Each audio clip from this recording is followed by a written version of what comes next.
এখন all India secular ফ্রন্টের শ্রী মোহাম্মদ নওশাদ সিদ্দিকীকে তার বক্তব্য রাখার জন্য অনুরোধ করছি।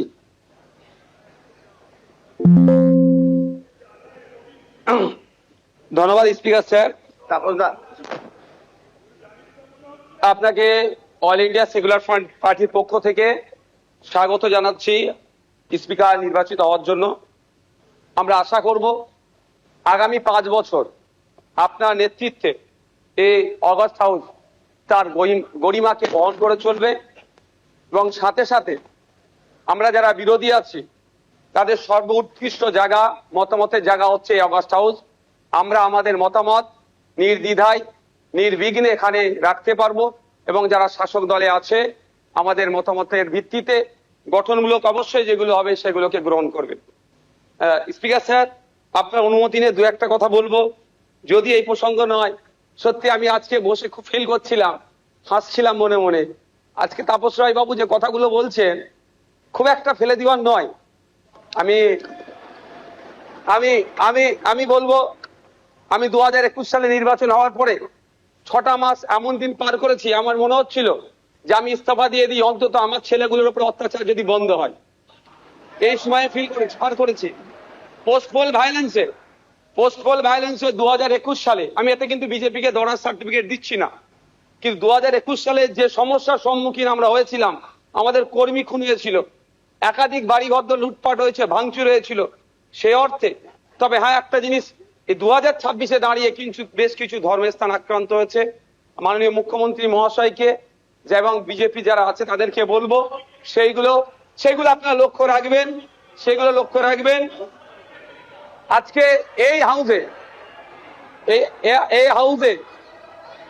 হাউসে যে কথা চালাচালি হচ্ছে, আমি বসে বসে ফিল করছিলাম সময় গিয়েছে আমাদের বক্তব্য, বিরোধীদের বক্তব্য শাসকের পছন্দ হয়নি, চিৎকার করে বন্ধ করে দেওয়া হয়েছে। এই হাউসেও কিন্তু 21 থেকে 26 আমরা দেখেছি। আমরা আশা করব ওই দিনটা আসবে না। আমরা বিরোধী যারা আছি গঠনমূলক প্রস্তাব রাখবো, শাসক দল যারা আছেন তারা গ্রহণ করবেন। মাননীয় মুখ্যমন্ত্রী মহাশয় একটা কথা বললেন, খুবই ভালো লাগলো। আমরা যারা একাধিকবার বিভিন্ন দপ্তরে লেটার করেছি, ন্যূনতম রেকগনাইজ আমাদের লেটারকে করা হয়নি, ইনক্লুডিং চিফ মিনিস্টারের কাছে। আজকে যে কথা বলেছেন এটাকে আমি স্বাগত জানাচ্ছি, যে উনি অন্তত কথা বলেছেন যে মিনিস্টাররাও রিকগনাইজ করবে, অর্থাৎ প্রাপ্তি স্বীকার করবে। আর একটা কথা উনি বলেছেন অল্প হলেও কাজ করব। আমরা বিরোধী, আমরা পজিটিভ কথা বলবো, রাজ্যের স্বার্থে বলবো, রাজ্যের জনগণের স্বার্থে বলবো। অহেতুক বিরোধিতা করার জন্য বিরোধিতা আমরা করব না।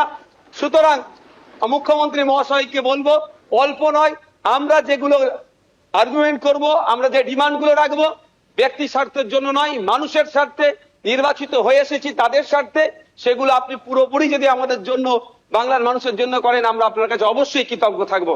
আবারও মুখ্যমন্ত্রী মহাশয়কে ধন্যবাদ জানাবো।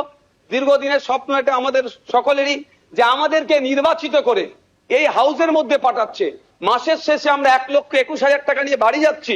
আমরা সেই জনগণের জন্য কি রোল প্লে করছি, কি বক্তব্য দিচ্ছে হাউসের মধ্যে? না, হাউসের মধ্যে এসে শুধু সময় কাটিয়ে চলে যাচ্ছি। যে আপনি লাইভ স্ট্রিমিং এর যে কথা বলেছেন, এটাও আমি আপনাকে কৃতজ্ঞতা জানাচ্ছি, স্বাগত জানাচ্ছি। এটা হওয়াটা খুবই দরকার ছিল।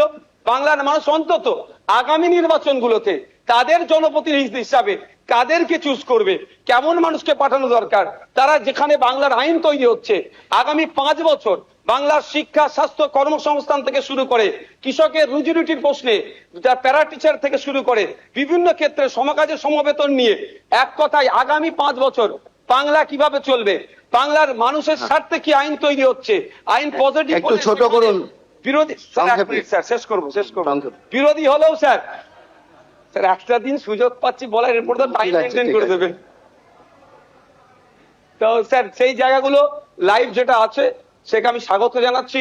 আমি আবারও আপনাকে ধন্যবাদ জানিয়ে বলবো, বহুদলীয় যে গণতন্ত্র আছে সেটার পূর্ণ মর্যাদা দিয়ে আমাদের মতো ছোট্ট যারা বিরোধী আছি তাদেরকে পরিসর দেবেন। ধন্যবাদ স্যার। এবিপি আনন্দ, এগিয়ে থাকে, এগিয়ে রাখে।